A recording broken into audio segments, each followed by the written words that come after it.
XRP를 오랜 시간 지켜보신 분들이라면 이 판에서 가장 오래 묵은 이야기 하나를 알고 계실 겁니다. 리플이 스위프트를 대체한다. 저 낡은 은행 송금망이 무너질 때 XRP가 강력하게 폭등할 거라고요. 마치 다윗과 골리앗의 대결 구도인데, 근데 이번 주 커뮤니티에 다시 돌기 시작한 영상이 하나가 있죠. 그리고 그 영상 속에서 정작 싸움의 주인공인 리플 CEO 브래드 갈링하우스는 이렇게 말을 합니다. 리플과 XRP가 스위프트랑 협력할 수 있는 실질적인 방안들이 있다. 적이라고 하던 상대랑 같이 갈 수 있다라는 거고요. 이 XRP가 대체할 거다. 여기에 대해서 믿고 기다려온 XRP 투자자 입장에서는 김이 확 빠지는 소리로 들릴 수 있어요. 근데 오늘 끝까지 들어보시면은 이 말이 왜 후퇴선언이 아니라 오히려 이 판이 더 커졌다는 XRP의 강력한 폭등 호재가 될 수 있는지 아시게 될 겁니다. 처음부터 차근차근 들어가 볼게요. 먼저 무슨 일이 있었느냐? 이번 주에 해외 매체 타임스의 타블로이드를 인용해가지고 국내에 전달된 보도 소식입니다. 존 스카이어라는 암호화폐 평론가가 갈링하우스의 과거 인터뷰 영상을 소셜미디어에 올렸고요. 이게 다시 퍼지게 되면서 시장에 눈길을 끌었다는 건데, 실제로 확인해보면 같은 취지의 말이 지난 2019년 초 파리의 한 금융 행사에서도 나왔었습니다. 그 자리에 갈링하우스랑 당시 스위프트 CEO가 같은 무대에 나란히 앉아있었고, 그러니까 오늘 영상의 질문은 바로 이겁니다. 몇 년 묵은 발언이 왜 하필 지금 다시 돌고 있고, 지금 시장은 왜 이 말에 반응을 하고 있는지 여부겠죠. 그 답은 그 사이에 판이 통째로 바뀌었기 때문이겠고요. 그 얘기를 드리려면 스위프트가 뭔지부터 알고 계셔야 됩니다. 이 스위프트라는 게 이름은 거창한데 실체는 의외로 단순합니다. 은행들끼리 쓰는 국제 단체 대화방이라고 보시면 되겠고, 1973년에 낡은 전신 시스템을 갈아치우겠다라면서 만들어졌으니까 반백년이 넘었고요. 지금은 200개가 넘는 나라에서 15,500곳의 안팎의 금융기관이 연결돼가지고 하루 평균 5천만 건이 넘는 메시지를 주고받습니다. 사실상 은행이라는 은행은 전부 다 들어있는 셈이겠고, 초로 나눠봤을 때 1초에 600건 꼴입니다. 근데 여기서 중요한 게 하나 있죠. 이 방에서는 돈이 오고 가질 않습니다. 오고 가는 것은 어디 계좌로 얼마를 보내라는 지시문, 업계 말로 전문이에요. 그럼 돈은 어떻게 움직이느냐? 은행들이 서로의 나라에 미리 계좌를 두고 돈을 쌓아둔 다음에 그 잔고를 주고받는 방식으로 움직이고, 중간에 또 다른 은행이 몇 군데씩 끼면서 며칠씩 걸리고 거쳐가지고 가는 곳마다 수수료가 붙는 구조였습니다. 갈링하우스가 마차에 비유한 게 바로 이 대목인데요. 물론 스위프트도 손을 놓고 있진 않았어요. GPI라는 계산책을 내놨는데, 쉽게 말씀드려서 택배 조회처럼 내 돈이 지금 어디쯤 갔는지 실시간으로 보여주는 업그레이드입니다. 그 덕분에 요즘에 국경 간의 송금의 90%가 1시간 안에 상대 은행까지 도착한다는 게 스위프트 쪽 집계고요. 말 그대로 빨라지긴 한 거죠. 기존에 이틀 3일 걸리던 게 지금은 하루 만에 되는 거니까요. 다만 갈링하우스의 피어는 빌리면은 마차를 더 빠르게 개조한 것뿐이지 이 탈 것 자체를 바꾼 거는 아니라는 주장인데요. 근데 그 마차가 왜 여태까지 무너지지 않았느냐? 성능의 문제가 아니라 자리의 문제이기 때문이겠습니다. 단체 대화방은 상대방이 다 거기 있어야지 가치가 있죠. 전 국민이 쓰는 메신저를 성능 좋은 새 어플이 조금처럼 이기지 못하는 것도 똑같은 이치입니다. 다만 이 비유랑 다른 점도 하나 짚어드리자면은, 결국에 각국 규제랑 감독 절차까지도 얽혀 있어서 여기서 갈아타는 무게가 일반 메신저랑은 비교가 안 되게 무겁습니다. 그래서 대체로는 애초에 아주 긴 싸움일 수밖에 없어요. 그럼 갈링하우스가 정말로 문제 삼아온 지점은 과연 어디일까요? 대체 논쟁이 한창이던 시절에도 이런 말들을 했습니다. 진짜 승부처는 메시지가 아니라 유동성, 그러니까 지시문을 보내는 일이 아니라 돈 자체를 움직이는 능력이라는 거고, 아까 말씀드린 것처럼 지금 구조에서는 은행마다 거래할 나라에 돈을 미리 갖다 놓아야 됩니다. 환전소가 아침마다 창구에 현금을 채워두는 것과 비슷한 일들을 전 세계 은행이 나라별로 하고 있는 거죠. 이 갈링하우스가 대형 컨설팅사들의 추정을 인용해가지고 이렇게 계좌에 묶여있는 돈이 10조 달러에 이른다라고 말을 해왔었고, 지금 환율로 따지면 1경 4천조 원 안팎, 우리나라 1년 국내 총생산의 5배가 넘는 돈이 송금 대기용으로 잠들어 있다는 얘기입니다. XRP가 설계된 자리가 바로 여기겠고요. 원화를 XRP로 바꾸고 그걸 몇 초 만에 상대 통화로 다시 바꾸는 징검다리가 된다? 나라마다 돈을 쌓아둘 필요 자체가 줄어들겠죠. 그러니까 한마디로 간추리면은 스위프트는 말을 나르는 회사고 XRP는 돈을 나르는 자산입니다. 하는 일이 다르면 싸움만 가능한 게 아니라 분업도 가능해지는 거죠. 여기까지가 몇 년 전의 구도였다면은 이제 그 사이에 무슨 일이 있었는지를 보셔야 됩니다. 오늘 영상에서 가장 힘줘가지고 말씀드리고 싶은 대목인데요. 마차 회사가 엔진을 달기 시작했습니다. 스위프트가 작년 9월달 블록체인 기반의 공동 기록망을 만들겠다 발표했고, 올해 3월달 설계를 끝마쳤습니다. 그리고 지난달 브뤼셀에서 이 기록망이 실제 사용 준비를 마쳤고요. 6대륙의 은행 17개가 실거래 시험에 들어간다라고 공식 발표했어요. CT, HSBC, UBS, 스탠더드 차트들까지도 같이 초대형들이 명단에 올랐고, 은행 예금을 블록체인 위에 디지털표로 바꾼 이른바 토크나 예금을 주말이든 한밤중이든 24시간 주고받게 하겠다는 내용입니다. 몇 년 전까지만 해도 블록체인에 미지근하던 그 스위프트가요, 상당한 혁신을 꾀하고 있는 상황인데, 이 발표에는 눈여겨볼만한 대목이 두 군데가 숨어 있습니다. 먼저 첫 번째로 새 기록망 위에서 돈이 오가고 하더라도 최종 정산은 여전히 기존 방식을 거친다라는 것. 마지막에 국경을 넘어가지고 거래가 확정되는 구간, 아까 그 묶인 돈의 구간은 아직까지 옛날 방식 그대로라는 거죠. 두 번째로 스위프트가 올해 3월달에 낸 문서에 앞으로 다른 온체인 정산자산의 활용들을 은행들과 함께 살펴보겠다는 문장이 들어있습니다. 온체인 정산자산, 블록체인 위에서 최종 결제를 끝내주는 자산이란 뜻이겠죠. 미국 재무장관이 채권시장 추가 발표하면서 순식간에 다시 한번 시장이 급등했습니다. 실시간 모니터링 중에 속보 뜨자마자 구독자 정보 커뮤니티 정보방 통해가지고 바로 브리핑 드렸고요. 그리고 발표 이후에 4분 만에 파이버스, 버추얼까지 테마 섹터 종목 추천드렸고, 그리고 빠르게 단타로서 수익 실현까지도 완료가 됐습니다. 일단 이번에 미국 중간선거 껴있으면서 연말까지 대세 상승장이 예상이 돼요. 이에 따른 구독자 정보 커뮤니티 속보방 입장 원하시는 분들은 현재 보이는 번호로 문자 신청 남겨주시면 되겠습니다. 그리고 이 흐름이 낯설지 않은 이유가 있습니다. 예전에 은행 현금 인출기가 그랬거든요. 옛날엔 내 은행 기기에서만 돈을 뽑아올 수 있었는데 은행들 공동망으로 기기가 서로 이어지면서 어느 은행 기기에서든 내 돈을 뽑는 시대가 열렸습니다. 그때 이긴 거는 특정 은행이 아니라 연결 그 자체였고 시장의 판은 모두에게 커졌어요. 자막 하나 더 달면은 지금 국경간의 결제가 딱 그 첫 번째 단계에 와 있다고 저는 읽습니다. 스위프트든 스위프트대로, 또 리플은 리플대로 각자 블록체인을 켠 단계, 다음 단계는 이것들이 서로 이어지는 단계고, 그때 값이 가장 크게 매겨지는 자리는 어느 한 망의 승리가 아니라 망과 망이 만나는 그 사이겠죠. 자막은 여기까지 걷고요. 다시 화면으로 돌아가 보겠습니다. 그럼 이게 XRP 투자자에게 무슨 뜻이냐? 갈링하우스는 작년 6월 싱가포르 행사에서 구체적인 숫자를 하나 꺼낸 적이 있습니다. 앞으로 5년 안에 XRP가 스위프트 물동량의 14%를 가져올 수 있다는 전망이었는데 하루 5천만 건 넘게 도는 망이 14%니까요. 실현만 돼준다면 지금의 거래 규모랑은 차원이 다른 실제 수요가 붙는 셈이겠고, 근데 오늘 내용들을 여기까지 따라오신 분들은 이 숫자를 다르게 읽으실 수 있을 겁니다.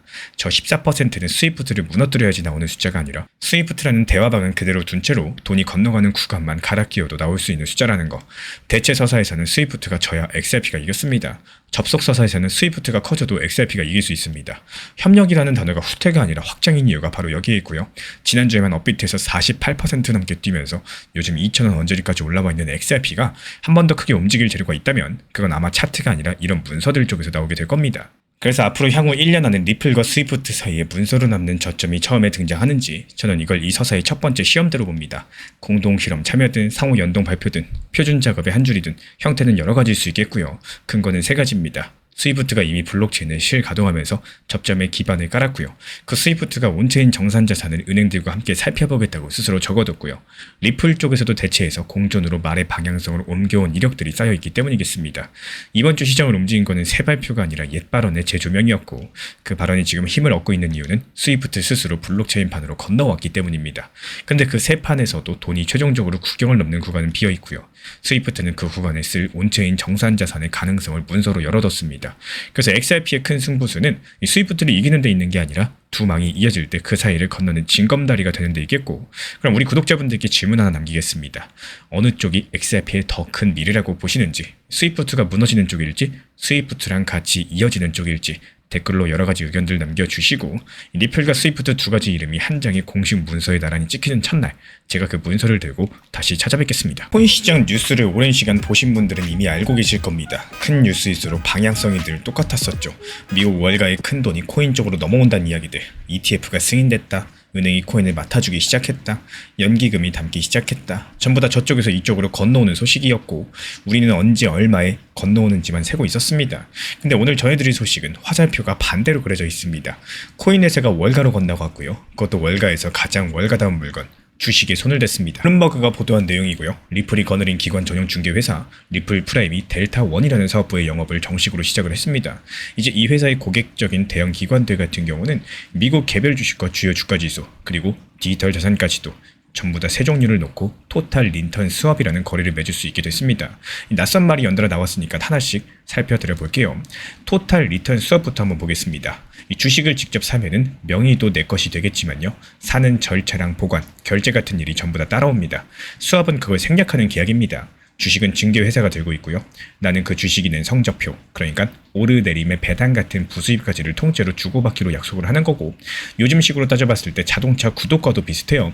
차를 사면 등록이며 보험이며 전부 내 몫이겠지만요, 구독은 타는 경험만 가져오고 소유에 딸린 일은 보통 회사가 지죠. 다만 구독료가 있든 여기에도 수수료랑 이자가 붙고 계약 상대 회사가 흔들리면은 내 계약도 같이 흔들립니다. 이 두 가지는 꼭 붙는 꼬리표인데요. 그러면 여기서 델타1은 무슨 뜻이냐? 이 델타는 원본이 1만큼 움직일 때 상품이 얼마나 움직이는지를 재는 숫자입니다.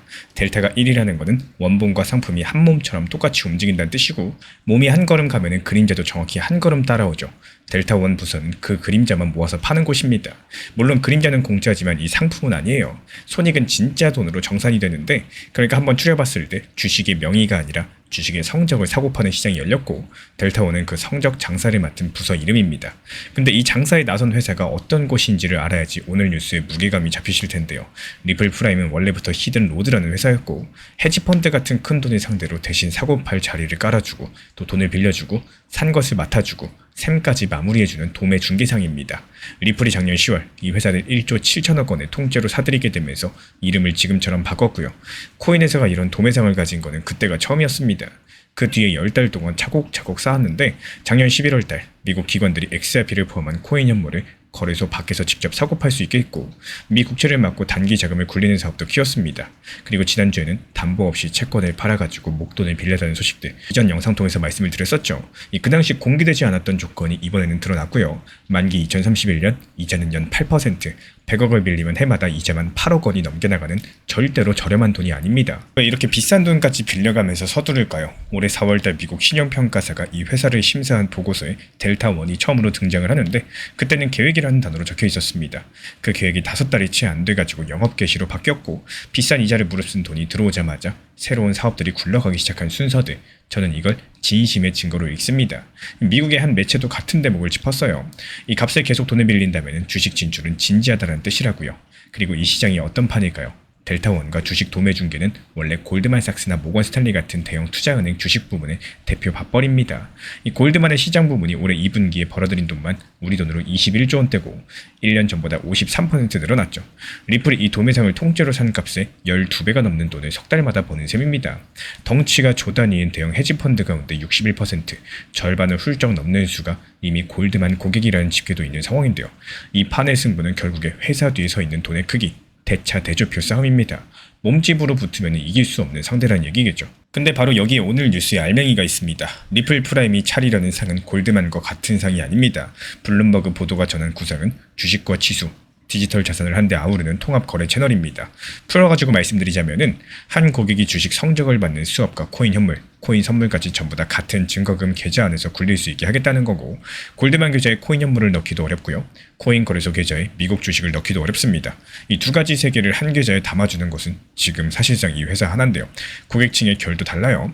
4월달 보고서가 델타1의 고객으로 콕 집은 쪽은 지수나 코인의 하루 움직임들을 몇 배로 부풀려가지고 따라가도록 설계된 상품을 만드는 운용사들입니다. 그런 상품 같은 경우는 뒤에서 누군가 수압을 대줘야지 굴러가죠.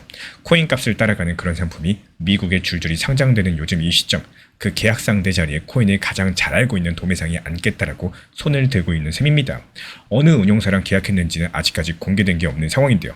이 리플 XRP 급등 전에 국채시장 특이점 발견해가지고 1420원에서의 매수 타점 실시간으로 말씀드렸고, 그리고 정확하게 XRP 매도 타점 말씀드리면서 2300원에 팔고 나왔습니다. 다시 한번 추가 매도 타점까지도 말씀을 드리면서 이번에 리플이 하락했을 때 1900원에서의 매수 타점까지도 정확하게 체결하면서 이렇게 리플이 상승하는 과정에서의 바닥 매수, 고점 매도, 그리고 또다시 한번 이번에 1900원 라인 매수하면서 추가 물량에 대해서 늘려가고 있습니다. 여러가지 거시경제 매크로상에 절대로 빠뜨려서는 안 되는 아주 중요한 내용, 이런 것들 실시간으로 빠른 속보로 받아보고 싶으신 분들, 그리고 리플 XRP 타점 관련해가지고 빠르게 속보로서 미리 받아보고, 기본적인 상승 과정에서의 매수와 매도를 통해가지고 수익을 극대화하고 싶으신 구독자분들 같은 경우는 현재 보이는 영상 하단 댓글창 링크 통해서 신청 주시거나, 아니면은 현재 보이는 번호로서 문자 신청 남겨주시면은 입장 안내 도움드리도록 하겠습니다. 구독과 좋아요만 부탁을 드릴게요. 그리고 한 가지 더 중요한 점은요, 이게 스왑이든 선물이든 기관이 거래를 들으면은 계좌에 담보부터 넣어둬야 되죠. 근데 이 회사 계좌에서는 이미 리플 진영의 달러 스테이블 코인 RLUSD가 담보로 쓰이고 있습니다.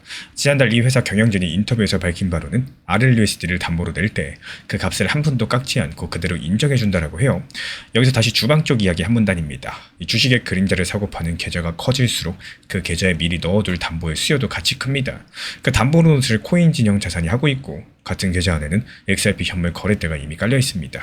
그러니까 큰 돈이 주식을 하러 들어왔다가 같은 계좌 안에서 XRP를 만나게 되는 동선이 만들어진다는 거고, 다음으로 이 판은 대차 대조표 싸움이라서 후발주자의 실력은 전부 앞으로 숫자로 증명하게 될 몫입니다. 내가 연 8.25%가 상당히 양날의 검인데 실행 의지의 증거인 동시에 사업이 늦어지면 해마다 이자부터 나가는 비싼 조달입니다. 그리고 담보 이야기는 스테이블 코인 기준이지 XRP 코인 자체가 담보로 통용된다는 확인이 아니에요.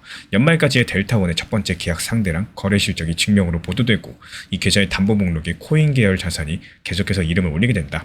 그렇다면 리플 프라임은 주식과 코인을 한 계좌에 담아주는 도매상이라는 아직까지 아무도 앉지 않은 자리를 먼저 차지하게 될 거고요. XRP 진영 자산에서는 시세랑 별개로 굴러가는 새로운 쓰임새가 하나 생깁니다. 그 근거는 총 3가지인데요. 비싼 이자를 물면서 빌린 돈이 들어온 직후에 영업이 시작됐다는 순서, 그리고 미국 증권 중개업 등록과 시카고 파생상품 거래소의 청산회원 자격 같은 이 필요 자격들을 이미 갖춘 상태에 계시었다라는 거, 그리고 4월달의 계획이 5달이 채 안 돼가지고 영업으로 바뀐 속도까지도. 이 리플 프라임이 델타원을 열고 미국 주식과 지수, 코인의 성적을 통째로 주고받는 수업을 기관에 팔기 시작을 했습니다. 코인회사가 월가로 건너간 처음 있는 장면인데요. 골드만이 석 달에 21조 원을 버는 판에서 몸집으로 이길 수는 없겠지만 이 주식과 코인을 한 증거금 계좌에 담아주는 상은 지금 이 회사만 차릴 수 있습니다. 그리고 그 계좌의 담보 노릇을 리플 진영 자산이 먼저 하고 있다는 거. 오늘 뉴스가 XRP 리플 투자자들에게 남기는 대목은 가격이 아니라 이 구조인데요.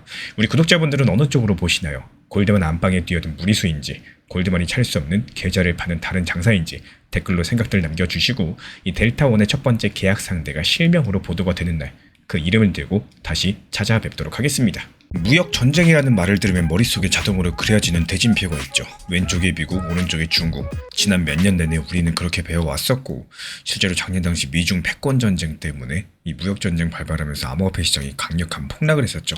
근데 지금 이 순간에서는요, 이 지구에서 미국 관세를 가장 아프게 두드려 맞고 있는 게 과연 중국일까요? 이걸 자세히 확인해보면 중국이 아닙니다. 미국 바로 위에 붙어서 100년 넘게 한편으로 살아온 캐나다인데요. 그리고 더 이상한 건 그 반대쪽입니다. 미국은 중국과는 정상회담을 거듭하면서 관세를 오히려 깎아주고 있거든요.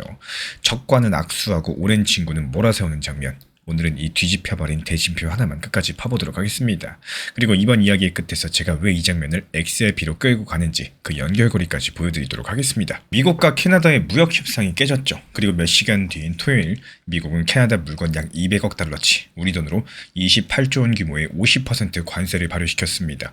그 품목을 보면 전자제품, 산업기계, 유제품, 건축자재, 술, 심지어 하키스틱까지도 들어있는데요. 이 관세가 지난달 20일에 서명돼가지고 이번 달에 시작할 예정이었다가 바로 직전에 한번 미뤄졌던 건데요. 결국에 협상 결렬과 함께 그대로 떨어지게 된 겁니다. 이번 물량이 캐나다의 대미 수출 전체는 아니고 약 5% 규모겠지만요. 기존에 있던 철강, 목재, 자동차 관세 위에서 얹히는 거기 때문에 그 무게감이 다를 거고, 캐나다의 카니 총리는 다음 달부터 같은 금액만큼 달러 대 달러로 갚겠다라고 했습니다. 한마디로 보복하겠다라는 거죠. 기자회견에서는 공격을 받았으니까 이건 전쟁이라는 표현까지도 썼고요. 미국의 요구를 두고는 경제 논리에 맞지 않고 또 불공정하다라고 맞받아쳤죠.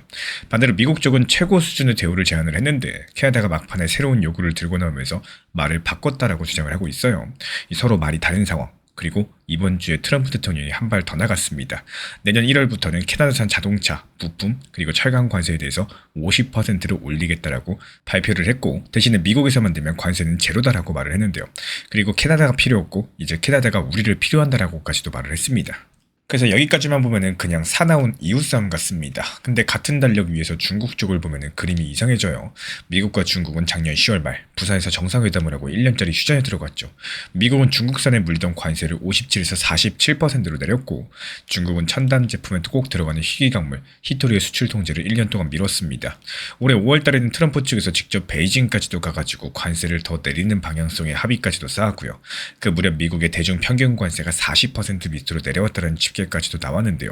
중국의 시진핑 주석의 미국 답방이 조율되고 있다는 보도까지도 나오고 있죠. 그러니까 다음 달 달력에는요, 이런 두 줄이 나란히 적힐 수 있는 겁니다. 시진핑은 미국에 초대받아가지고 가고요. 캐나다는 미국을 상대로 보복 관세를 시작한다는 뉴스가 예상이 될 수밖에 없는 거예요. 이 관세 전쟁의 표적이 적에서 동맹으로 옮겨갔다, 이렇게 볼 수 있겠죠. 왜 이런 일이 지금 벌어지고 있을까요? 이걸 이해하시려면 220년 전 유럽으로 잠깐 다녀오셔야 됩니다. 지난 1805년 프랑스의 나폴레옹은 트라팔가르 해전에서 영국 해군에게 완패합니다. 바다에서는 영국을 이길 수가 없게 된 거죠. 그래서 이듬해 꺼낸 카드가 바로 대륙 봉쇄령입니다. 말은 어렵지만 내용은 간단해요. 유럽 대륙의 모든 항구에 내린 명령인데 영국 배를 받지 마라, 영국 물건 사지 마라, 총으로 못 이기니까 돈줄을 조르겠다라는 거죠. 근데 이 봉쇄에서는 태생적인 약점이 하나 있었습니다. 봉쇄를 어기는 쪽이 영국이 아니라는 건데요. 어기는 건들 자기 편, 유럽 대륙의 동맹국들이었습니다. 일단 영국 물건이 싸고 좋은데 왜 안 사고는 못 버티니까 밀수가 대륙 전체에서 번성했었고, 그러니까 나폴레옹의 일은 갈수록 영국과 싸우는 게 아니라 자기 동맹을 감시하고 자기 동맹에게 벌 주는 일로 변해가 버렸습니다. 그러다가 1810년 러시아가 견디다 못해서 봉쇄에서 빠져나가가지고 영국과 다시 거래를 텄고요. 나폴레옹은 본보기를 선택을 합니다. 1812년 약 60만 명의 대군을 이끌고 러시아로 쳐들어간 건데, 여기서 결과는 다들 아시는 대로죠. 돌아온 병력은 열에 한 명도 되지 않았다고 전해지고 있고, 봉쇄령을 내릴 때 유럽 대부분을 쥐고 있던 사람이 그로부터 8년 만에 권좌에서 내려왔습니다. 그럼 미국은 왜 중국이 아니라 캐나다를 때리고 있을까요? 올해 1월달 캐나다는 중국과 손을 잡았습니다. 중국이 카놀라 같은 캐나다 농산물의 보복 관세를 풀어주는 대신에 캐나다는 중국 전기차를 49,000대까지 6.1%라는 낮은 관세로 받아주기로 한 합의였었죠. 이 트럼프 대통령의 반응이 어땠느냐? 캐나다가 중국 물건을 미국으로 부려놓는 항구가 될 생각이라면 큰 오산이고, 그런 합의를 하면은 캐나다 물건 전부에 100% 관세를 물리겠다고 강력하게 발표했습니다. 심지어 캐나다 총리를 총리가 아니라 주지사라고 불렀는데요. 캐나다를 나라가 아니라 미국의 한 주처럼 취급을 한 거죠. 그리고 이번 협상이 깨진 막판 쟁점에서도 보도에 따르면 자동차랑 함께 캐나다가 다른 나라랑 무역협정을 맺을 자유 제한하는 문제가 올라와 있었다라고 해요. 이 적과는 정면으로 못 붙으니까 휴전하고요. 대신 적과 거래하는 자기 편을 단속하고 이탈 조짐을 보이는 동맹 하나를 골라서 본보기로 때린다. 마치 1812년 러시아의 자리에 2026년에 캐나다가 서 있는 것과 같습니다. 미국 입장에서 캐나다는 그냥 이웃이 아니라 중국산 부품과 원자재가 국적을 세탁해 들어올 수 있는 뒷마당, 그러니까 봉쇄의 구멍이니까요. 이 구간을 한 문장으로 간추리면요. 지금 벌어지는 건 단순한 관세 전쟁이 아니라 봉쇄 전쟁이고, 이 봉쇄 전쟁의 매는 역사적으로 늘 동맹이 먼저 맞았다라는 사실입니다. 근데 여기서 오늘의 진짜 알맹이가 나오죠. 나폴레옹의 봉쇄가 역사에 남긴 건 영국의 굴복이 아니었죠. 봉쇄가 남긴 건 봉쇄 밖의 길이었습니다. 시내 큰 길 하나를 막아보면 압니다. 차가 사라지는 게 아니죠. 골목이 붐빕니다. 물론 골목이 큰 길만큼 넓어지는 데는 시간이 걸리고, 골목이라고 다 합법인 것도 아닙니다. 하지만 통행지차는 절대로 사라지지 않아요. 오히려 옆으로 새버립니다.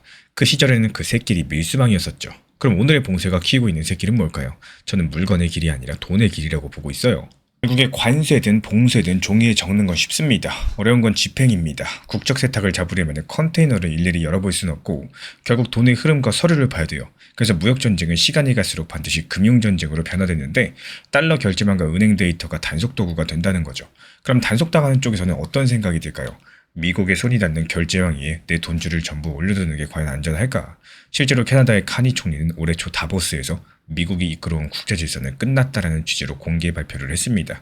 이제 적국이 아니라 동맹에 비해서 나오고 있는 말입니다. 이 리플 XRP 급등 전에 국채시장 특이점 발견해가지고 1420원에서의 매수 타점 실시간으로 말씀드렸고, 그리고 정확하게 XRP 매도 타점 말씀드리면서 2300원에 팔고 나왔습니다. 다시 한번 추가 매도 타점까지도 말씀을 드리면서 이번에 리플이 하락했을 때 1900원에서의 매수 타점까지도 정확하게 체결하면서 이렇게 리플이 상승하는 과정에서의 바닥 매수, 고점 매도, 그리고 또다시 한번 이번에 1900원 라인 매수하면서 추가 물량에 대해서 늘려가고 있습니다. 여러가지 거시경제 매크로상에 절대로 빠뜨려서는 안 되는 아주 중요한 내용, 이런 것들 실시간 으로 빠른 속보로 받아보고 싶으신 분들, 그리고 리플 XRP 타점 관련해가지고 빠르게 속보로서 미리 받아보고, 기본적인 상승 과정에서의 매수와 매도를 통해가지고 수익을 극대화하고 싶으신 구독자분들 같은 경우는 현재 보이는 영상 하단 댓글창 링크 통해서 신청 주시거나, 아니면은 현재 보이는 번호로서 문자 신청 남겨주시면은 입장 안내 도움드리도록 하겠습니다. 구독과 좋아요만 부탁을 드릴게요. 그리고 여기에 잘 알려지지 않은 구조 변화가 하나 겹쳐 있어요. 국제 송금이라는 건 원래 은행들이 서로 계좌를 터놓고 릴레이로 중개해주는 방식으로 굴러가는데, 직항이 없는 도시에 가려면 비행기를 두세 번 갈아타는 것처럼 돈도 여러 가지 은행을 갈아타면서 국경을 넘는 거죠. 근데 은행들의 은행이라고 불리는 국제결제은행 쪽 집계를 보면요. 이 은행 간의 연결이 2011년부터 2020년 사이 약 25%, 4개 중에 하나꼴로 사라졌습니다. 같은 기간 국제결제의 건수랑 금액은 오히려 늘었는데도요. 지나갈 만한 돈은 많아지는데 갈아탈 만한 공항은 줄어드는 마치 가위처럼 몰아지는 모양인데요. 규제의 비용이 무서워가지고 은행들이 스스로 회선을 끊어온 결과인데요. 무역전쟁은 이 흐름에 기름을 붓게 됩니다. 이 제재에 엮일까봐 은행은 더 움츠리게 되니까요. 더 재밌는 건요. 이 위험을 누가 먼저 경고했는지예요. 2019년 바로 그 국제결제은행 산하 결제위원회 의장이 이렇게 말을 했습니다. 은행 연결망이 이렇게 계속 줄어들면 사람들이 암호화폐 같은 대안결제로서 밀려날 수가 있다라고요. 코인 회사가 아니라 중앙은행들의 모임에서 나온 말이고요. 이제 XRP로 넘어가 보겠습니다. 리플이라는 회사가 처음부터 겨누은 시장이 정확히 여기 은행 길이 사라져가는 국경 결제인데요. 전 세계 곳곳에서 60개가 넘는 결제 관련 인허가를 모아왔고 작년에는 2억 달러, 우리 돈 2,800억 가까이를 들여가지고 기업 간의 국경 결제 회사 레이를 통째로 사들였는데 이 회사는 전 세계 기업 간의 스테이블코인 결제, 그러니까 달러의 값을 고정한 코인으로 오고 가는 기업 송금의 10% 이상을 처리하는 곳이었습니다. 그리고 XRP라는 자산 자체가 그 결제망 안에서 서로 다른 통화 사이를 잠깐 갈아타는 용도로 설계된 코인입니다. 무역의 길이 다시 그려지면 돈의 길도 다시 그려지고요. 또 돈의 길이 다시 그려질 때 갈아타는 자리에 서 있는 자산의 쓰임새 이야기가 힘을 받는 구조라는 거죠. 근데 여기서 반전은 또 따로 있어요. 리플이 작년에 사들인 그 결제 회사, 어느 나라 회사였을까요? 바로 캐나다의 토론토입니다. 전 세계에서 처음으로 XRP 현물 ETF, 그러니까 증권 계좌에서 주식처럼 사고 파는 XRP 간접 투자 상품을 상장시킨 나라가 과연 어디였을까요? 역시 마찬가지로 미국이 아니고 캐나다입니다. 작년 6월 이 토론토 증권거래소의 전 세계 3개 운용사에 XRP 현물 ETF가 한꺼번에 데뷔했었고 그때 미국 운용사들은 아직까지 당국의 승인을 기다리는 처지였습니다. 심지어 그 중에 한 가지 펀드에는 리플이 초기 투자자로 들어가 있었죠. 미국의 첫 번째 상품은 그로부터 5달 뒤 작년 11월에서야 나왔습니다. 다음 달부터 캐나다의 보복 관세가 예정대로 시행되고 내년 1월 자동차 50% 예고가 유지되면은 이 싸움은 단기 타결이 아니라 장기전으로 굳어지게 되는 거예요. 그리고 이런 국면에서는 각국의 결제 다변화 움직임이 뉴스에 자주 오르내리고 은행 밖의 국경 결제 인프라의 채택 소식이 잦아지게 되면서 XRP의 그 다음 상승 국면에서는 무역 재편 수혜라는 이런 서사가 정식 재료로 자리 잡을 가능성이 높다라고 봅니다. 그 근거는 총 3가지인데요. 이번 주 초에 나온 여론조사에서는 캐나다 국민 76%, 4명 중에 3명이 조건을 거부하고 협상장을 떠난 결정이 옳았다라고 답했고요. 당인 보수당 지지자들조차도 절반이 넘게 동의했습니다. 정부가 물러설 정치적인 이유가 없다는 뜻인데 두 번째로 미국도 내년 1월 이 시한을 스스로 걸어두게 되면서 싸움의 달력을 길게 펴놨습니다. 캐나다가 이미 지난 1월달 중국과의 합의로서 말이 아니라 행동으로 다변화를 시작한 이력이 있어요. 미국은 적과 휴전하고 동맹부터 때리고 있는데요. 이건 변덕이 아니라 우회로를 틀어막으려는 봉쇄 전략입니다. 근데 역사 속의 봉쇄는 길을 없앤 적이 없었고 길을 옆으로 옮겨 놓았을 뿐이면서 지금 옮겨지고 있는 건 물건의 길만 아니라 돈의 길이에요. XRP가 바로 그 옮겨가는 돈의 길목에 미리 자리 잡아온 자산이고요. 그래서 이번 갈등이 길어질수록 지켜볼 가치도 커집니다. 우리 구독자분들은 어떻게 보시나요? 이번 싸움이 관세에서 끝날지 아니면 돈의 길까지 바꿔놓을지 댓글에 관세, 돈길 둘 중에 하나로 남겨주시고 저는 다음 달 8일 이 캐나다의 보복 관세가 실제로 시행이 되는지 그 결과를 들고 다시 찾아뵙겠습니다. 미국의 월가에서 잔뼈가 굵은 분석가 한 사람이 이런 선언을 했어요. 토큰화랑 AI에서 벌어질 모든 일은 이더리움 위에서 일어난다. 우리는 거기에 전부를 걸었다라고요. 이더리움을 회사 곳간에 쌓아온 상장사의 회장이 한 말이니까 XRP를 들고 계신 분들께서는 남의 집 집들이 소식처럼 들으실 겁니다. 근데 잘 돼봐야 남 좋은 일이고 심하게 들으면 우리 쪽 힘을 빼는 소리 같기도 하겠고요.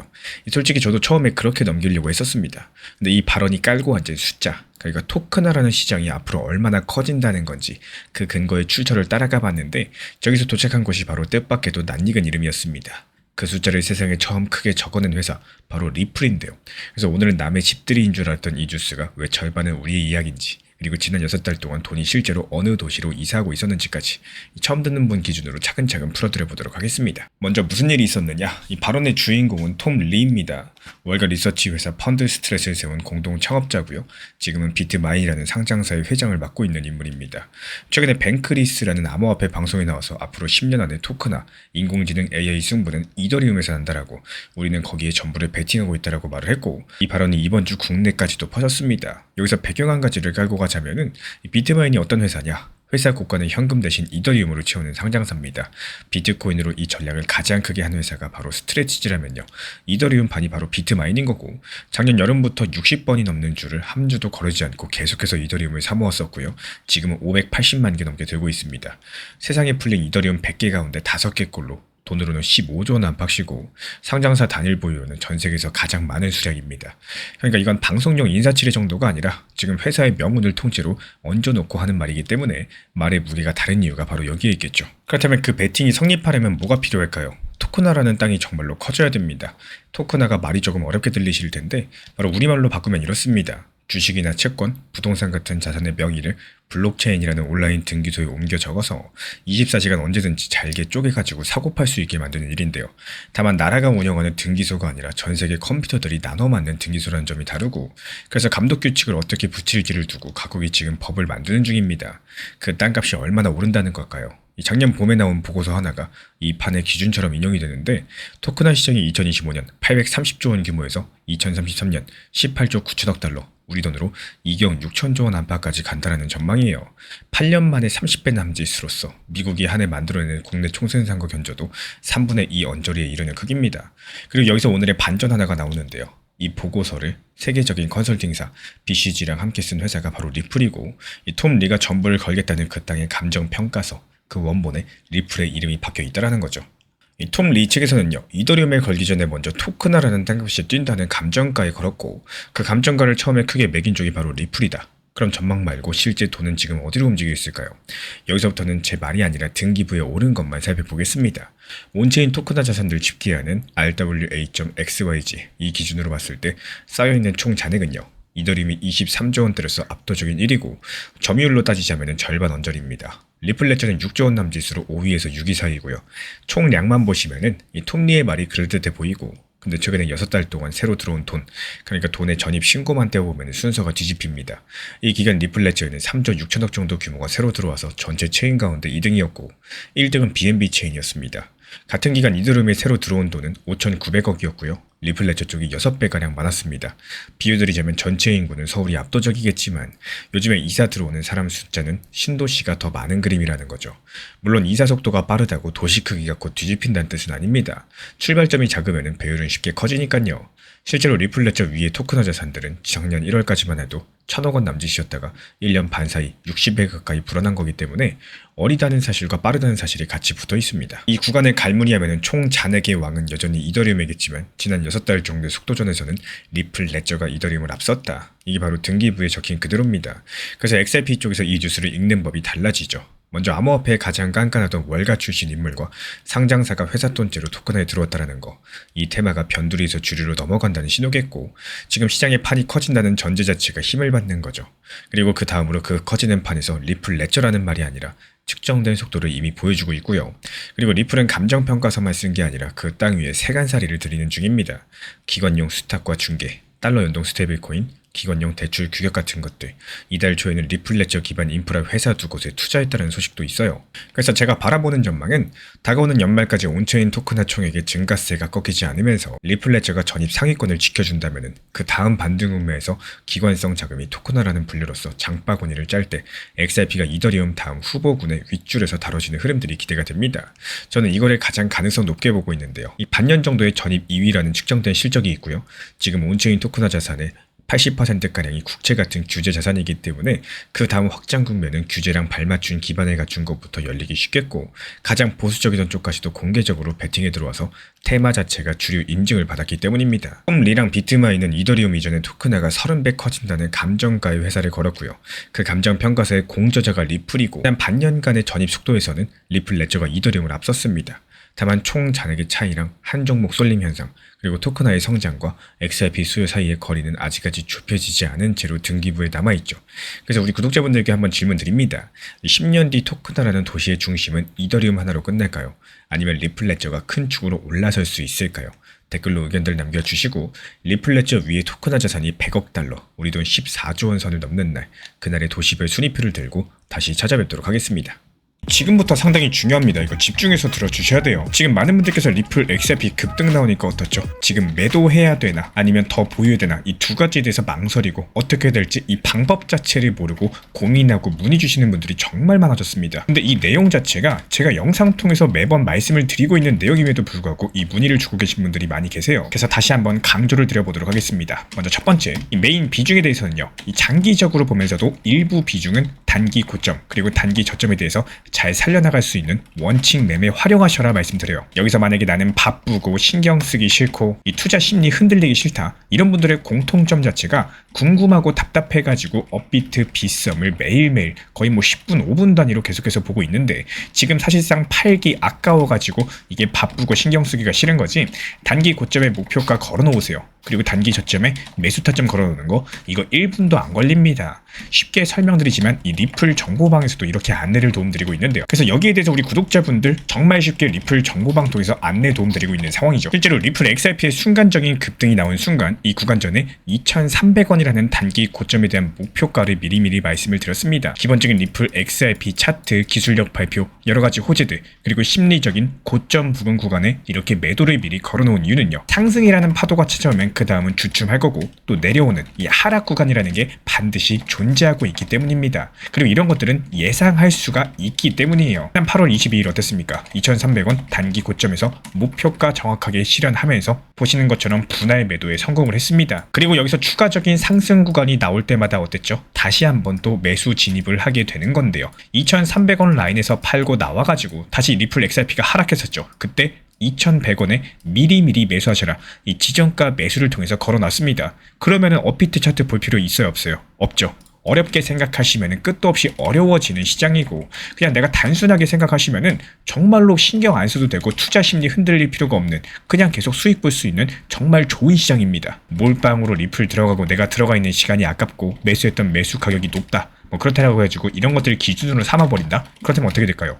결국에 시장이 가져다 수 있는 기회, 그리고 수익들에 대해서 놓치게 되는 경우가 많을 거고, 이 지난번처럼 리플 XRP 4,850원 라인에서 저희가 매도하고 나왔던 것처럼 이렇게 여기서 기회를 놓치신 분들, 아직도 이 고점 4,000원 위에서 매수 평단가 물려 계신 분들 정말 많죠. 이때 못 팔고 계속해서 쳐다만 보게 된다는 겁니다. 지금도 마찬가지예요. 최근에 1,400원 라인에서 매수 타점에 대해서 말씀드리고, 이었던 리플이 지금 2,300원까지 상승했던 수치는 절대 작은 수치가 아닙니다. 그냥 단순하게 퍼센트로 계산해봐도 60% 이상의 수익을 단기간에 냈고요. 그리고 정확하게 고점 2,300원에 매도하셔라, 이거 도달하기 전에 미리 말씀을 드렸어요. 말 그대로 똑같은 시장이다라고 할지라도 누구는 계속해서 수익을 보고 있는데, 누구는 4,000원대 물려가지고 계속해서 그냥 쳐다만 보는 이 투자자들 간의 빈부격차가 점점 더 심해지는 상황이라는 거죠. 실제로 8월 18일 미리 리플 XRP가 급등하기 전에 말씀드렸습니다. 이 1,420원 라인에 대한 리플 타점을 리플 정보방에서도 안내드렸었지만, 결국에 얼마나 단기 저점에서 잘 매수 활용하고 단기 고점에서 매도할 수 있느냐, 이 매수하더라도 매도가 정말로 중요하다는 거예요. 수익 실현하고 그 현금을 다시 또 챙겨나갈 수 있는, 마치 복리의 구조에 대해서 앞당길 수 있는 것처럼 여기서 나온 수익금도 다시 저점에서 매수한다면은 이게 바로 빠르게 수익 낼 수 있는 핵심 중에 핵심이라고 볼 수가 있겠죠. 여기에 따른 리플 정보방 우리 채널 구독해 주신 분이라면은 필요하신 분들께서만 문의 주세요. 그럼 어떻게 문의 주면 될까요? 현재 보이시는 영상 하단에 댓글창 고정 댓글이 있습니다. 이 고정 댓글에 보이는 링크 통해서 신청 주시면 입장 안내 도움 드릴 예정이고, 아니면 현재 보이시는 번호로서 문자 신청 남겨주셔도 좋아요. 저희는 절대로 선물 투자를 하지 않습니다. 무조건 업비트, 빗썸 이렇게 현물 매매로만 안내를 도움드리고 있기 때문에 정말로 필요하신 분들만 문의 주시고, 선물 투자하시는 분들은 저희랑 관련이 없기 때문에 문의 주지 않으셔도 됩니다. 제가 안내해드리고 있는 코인 신사 채널 멤버십 전용방에 대해서 짧게 설명드려 보도록 하겠습니다. 리플, 암호화폐 시장에 대한 중요한 이슈, 그리고 브리핑이나 시장의 흐름에 대한 전문적인 분석 내용 설명과 함께 차트상의 기술적 분석, 온체인 지표와 투자 심리에 대한 내용들을 같이 안내 도움드리고 있고, 가장 중요한 투자 심리를 컨트롤하기 위해서 포트폴리오의 구성에 대한 노하우, 투자 심리 컨트롤에 대한 내용도 같이 안내드리고 있습니다. 코인 신사 스터디 멤버십 가입하신 분들께서는 아래 번호 혹은 신청 링크 통해서 남겨주시면 제가 연락드리고 있고, 안내 설명과 함께 신사 채널 리플 전용 멤버십 방에도 입장 안내 설명드리고 있습니다.